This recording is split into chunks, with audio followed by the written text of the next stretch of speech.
لدى قوات الامن هي الجامعات، حيث تخلو من الوجود الامني في الداخل، ولا يمكن ان يتصدى الامن الاداري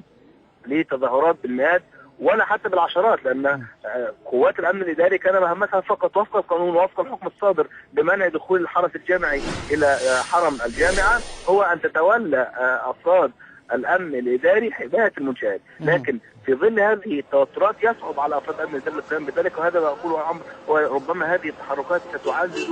الطريق الداعي الى عوده الحرس الجامعي حتى لو بشكل مؤقت، رغم ان هناك قطاعا عريضا من السلطه في مصر الان يعرضون هذا الامر، حتى ان وزير التعليم العالي الدكتور حسام عيسى يعني قال من انه لن يسمح مره اخرى بعوده الحرس الجامعي، وانه فقط سيترك تلك الامور لتقديرات رؤساء الجامعات. طيب يعني وانت تتحدث الينا سمير، نعرض لقطات كانت قبل قليل لاحد المباني، يعني لا استطيع صراحه الجزم اي مبنى هذا الذي تعرض لتدمير كبير كما هو واضح كان واضحا في الصورة، مبنى مهشم،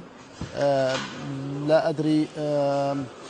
أي مبنى هذا يتبع وأي كلية، ربما هذا هو المبنى الإداري لجامعة الأزهر التي قالت الأنباء بأن الطلاب المنتمين لجماعة الإخوان المسلمين قاموا بتدميره، ونرى أثار